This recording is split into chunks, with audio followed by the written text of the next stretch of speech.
YGL.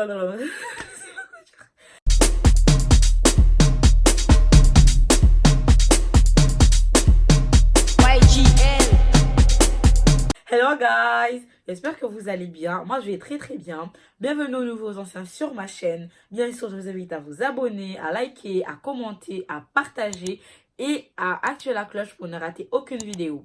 Aujourd'hui, on se retrouve pour une vidéo suite entre guillemets, puisque ma dernière vidéo où j'expliquais que j'ai été arnaquée sur Instagram la somme de 8000 € et que j'étais par la suite fichée à la Banque de France a vraiment fait polémique, mais dans le bon sens, parce que beaucoup de gens se sont identifiés à moi en disant que eux aussi ont été arnaqués, eux aussi ont failli être arnaqués, et ceux qui ont été arnaqués, ils n'arrivent pas à s'en sortir. Et du coup, j'ai eu plein de messages. Quand je vous dis plein, c'est vraiment plein, qui me demandent comment j'ai fait moi pour m'en sortir. Principalement, ils me demandent comment ça se passe lorsqu'on dépose le dossier à la Banque de France. Parce qu'il y en a, c'est leurs créanciers, entre guillemets, qui les ont directement envoyés à la Banque de France. Du coup, ils sont fichés sans qu'ils aient déposé un dossier. Alors, il faut savoir que lorsqu'on est un individu et qu'on a des dettes qui dépassent nos moyens, on a le droit de déposer ce qu'on appelle un dossier de surendettement à la Banque de France. Ce dossier, c'est un dossier par lequel on le remplit. Tout est expliqué. Tu remplis le dossier, tu mets tes ressources, explique que tu peux pas payer tes dettes et tu mets toutes tes dettes. Quand je dis tout, c'est vraiment tout. Mais vraiment tout, tout, tout, tout, tout. Même si ton voisin te doit 5 €, tu dois mettre sur cette feuille-là. Je vous dis ça parce que moi, c'est ce que j'ai fait. Mais moi, heureusement, c'est ma banque, là où j'étais, qui m'ont dit que je dois aller déposer un dossier à la Banque de France pour que je puisse bénéficier d'un effacement de dettes. Parce que le but de ce dossier, c'est effacer toutes tes dettes, en fait. Et du coup, comment ça se passe? Vous pouvez soit aller sur place ou bien le télécharger sur Internet. Moi, c'est ce que j'ai fait. J'ai téléchargé sur Internet, l'imprimé et tout, et j'ai rempli. Il faut savoir qu'il y a aussi une notice explicative qu'on télécharge avec le dossier, qui explique comment remplir le dossier et pour bien remplir. Une fois avoir tout rempli et tout, on renvoie à la Banque de France et c'est là où on a un agent qui t'accompagne tout au long du processus. Et il faut savoir qu'il y aura d'abord une première étape, on va te dire si... Parce qu'en fait, il doit être complet. S'il n'est pas complet, là, il est directement irrecevable. Donc, il faut refaire, qu'il doit être vraiment complet. Et ils sont vraiment stricts parce que c'est noté comment on doit ranger les papiers. Il faut vraiment ranger tel que c'est noté. Sinon, ils vont encore te le renvoyer pour que tu le ranges. Voilà, c'est vraiment strict. Mais franchement, il y a de quoi. Donc, voilà. Et du coup, si c'est recevable, ça veut dire que... tu as bien montré sur les ressources que tu n'as pas assez pour payer ces dettes-là. Ou bien comme dans mon cas à moi, on m'avait arnaqué. Donc, que j'en ai ou pas, j'avais pas à payer pour un truc que j'ai pas... Comment je peux expliquer? J'allais pas payer un truc que j'ai pas consommé, entre guillemets. Parce que j'étais arnaquée. Voilà, c'est pour ça. Du coup, si vous êtes dans le même cas que moi, ou bien si vous avez juste des dettes que vous avez accumulées, vous avez des loyers impayés, des chèques impayés, sachez que ça s'applique de la même manière que mon cas. Et du coup, j'ai rempli le dossier, je l'ai envoyé. Et c'est là où j'ai eu l'appel de l'agent qui m'a contacté, qui m'a dit nanani nanana. Et après, quand le dossier était recevable, j'ai encore eu ces appels. Et en fait, il faut savoir, il y a des conditions parce que ça ne garantit pas que ça va payer la totalité de tes dettes. En gros, ça ne garantit pas que tes dettes vont être effacées. Vous voyez? Mais moi, je pense, comme ça a été minime, je pense que pour eux, vas-y, 6 000 € plus quelques trucs factures et tout, pour eux, c'était pas beaucoup. Et par rapport à mes ressources, c'était beaucoup en fait. Donc, je pense que c'est ça qui a fait recevoir mon dossier. Et du coup, ils t'expliquent tout cela et ils te mettent en garde que là, aïe, aïe, aïe, vous voyez le retombé. Tu fais des choses à ta guise. Ça, c'est pas déjà normal. Tu vois? Tu vois les retombées? Ah, c'est compliqué, hein, la vie, hein. Et du coup, genre, ils te mettent en garde que là, tu dois plus avoir de dettes, genre, dans les mois à venir. Ou bien, si tu as déjà des dettes, tu les mets dessus. Je vous dis, vous mettez tout. Et moi, je vous dis, j'ai même fait des courses chez Cora, qu'il fallait mettre, moi, après, j'ai tout glissé dessus. Vraiment tout, il faut tout mettre, n'hésitez pas. Voilà. Et du coup, il faut tout mettre, il dit ça aussi. Et aussi, un truc, des fois, les créanciers, ils peuvent déjà commencer des trucs contre vous. Et ça, ils peuvent pas stopper malheureusement. Mais c'est à vous d'appeler les créanciers, leur dire que là, j'ai un dossier à la Banque de France qui est en cours. Et du coup, là, ils vont stopper. Parce que ça met du temps qu'ils reçoivent les lettres de la Banque de France. Parce qu'après, ils reçoivent tous des lettres pour dire que votre dossier, il est en cours d'examen et tout. Et là, ils doivent rien faire. Ils doivent attendre la réponse et tout. C'est comme ça que ça marche.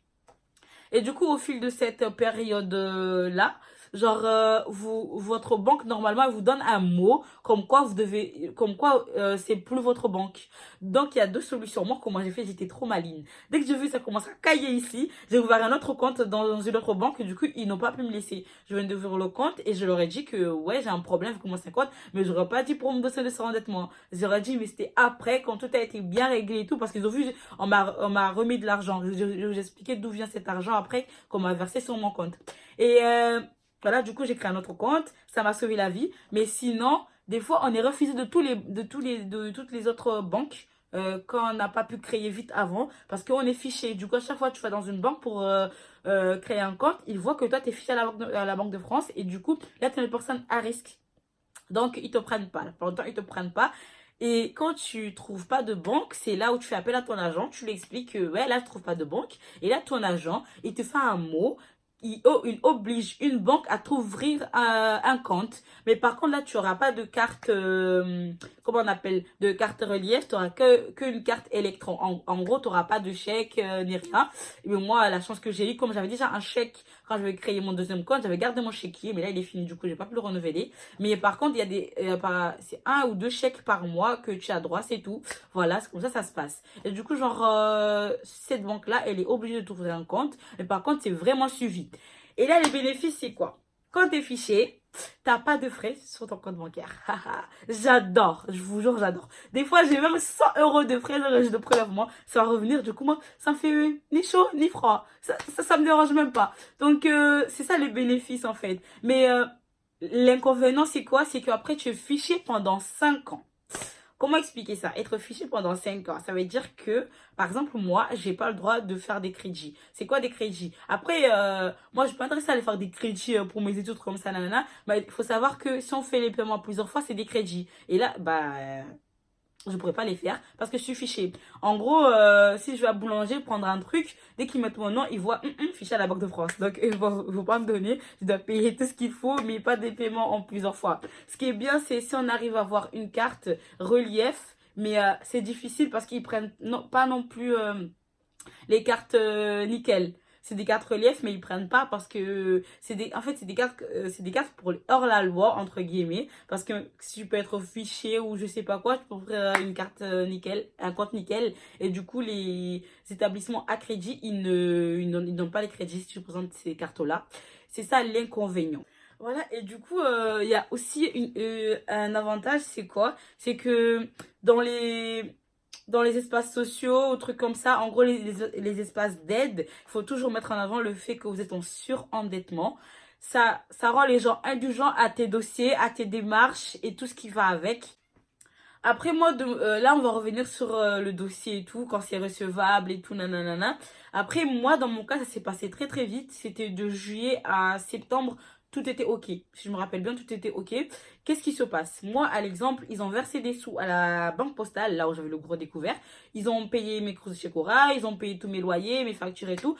Parce que pourquoi? Je vous avais expliqué que au fur et à mesure, je travaillais, mais la banque prenait. Du coup, j'avais beaucoup de trucs à payer. Et du coup, ils ont tout payé. Genre, ils ont vraiment tout payé. Et après, il se passe quoi? Ils calculent un truc qui s'appelle le reste à vivre. C'est la somme qu'ils te versent sur ton compte après avoir liquidé tout ce que tu dois aux gens. Et il faut savoir que normalement, ils te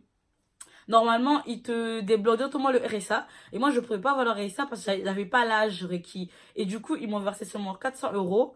Ouais, je pense que c'était 400 €. Mais sinon, c'est 800 € pour un couple. Et après, tu as directement un RSA qui se verse automatiquement. Si tu as un travail, tu reçois quand même l'argent. Mais du coup, c'est pas le RSA. Mais si tu as pas un travail, tu as le RSA directement jusqu'à ce que tu trouves un. Et du coup, voilà, ça se procède comme ça. Et normalement, au fur et à mesure, toutes tes dettes s'effacent et c'est comme si tu commençais une nouvelle vie. Normalement, c'est comme si tu commençais une nouvelle vie, pas recréer des dettes et tout, nanani. C'est comme ça, ils t'expliquent et tout. En vrai, ça va, ils sont grave gentils. Pour moi, je pense qu'on s'est intéressé, ils ont tout payé. Alhamdoulilah et tout. Et donc, c'est pour vous dire que vous qui êtes arnaqués, sachez que vous êtes pas seuls. Il y en a beaucoup et beaucoup qui sont arnaqués. Moi, à exemple. Et vous dérangez pas à payer quelque chose que vous n'avez pas utilisé. Allez déposer dossier de surendettement. Dites pas, mais c'est que 2000 €. Oui, mais 2000 €, mais pourquoi je donne 2000 € alors que tu les as pas utilisés? Et après, ta banque, elle va te considérer comme une personne. En gros, c'est comme si tu étais une voleuse. C'est si tu acceptes de les payer comme ça, vous voyez, parce que tu peux aller porter plainte. Ben, en gros, dépose au moins le dossier, parce que la banque, elle va quand même t'envoyer à la Banque de France, ta banque à toi. Donc, c'est mieux, tu vas prendre des dossiers à la Banque de France, tu déposes un dossier de surendettement. Au moins, tu es sûr qu'ils vont payer pour toi, mais après, les retombées, c'est ça, c'est les 5 ans de fichage. C'est juste ça. Et je vous dis... croyez pas que vous êtes seul. Après, les gens vous diront, ouais, mais vous êtes bête et tout. J'avoue, j'ai été bête, hein, parce que franchement, il fallait que j'ai le flair, je l'ai pas eu, vous voyez. Mais ça arrive. On est tous tentés par l'argent facile, vous voyez. Et ça arrive, faut pas se dire, non, j'ai même honte d'en parler et tout. Non, écoutez, c'est la vie. Allez déposer un dossier. Ou bien si vous avez les moyens, autre chose, hein, allez payer si vous voulez. Mais moi, 8000 €, non, j'allais pas payer. Surtout que c'était pas moi. Donc non, pas du tout. Voilà mes amours, c'est la fin de cette vidéo. J'espère qu'elle vous a plu. N'hésitez pas à me dire en commentaire si vous avez un point que vous avez mal compris. Je vais vous le redire, il n'y a pas de souci. Et bien sûr, lâchez des pouces bleus, abonnez-vous, partagez et activez la cloche pour ne rater aucune vidéo.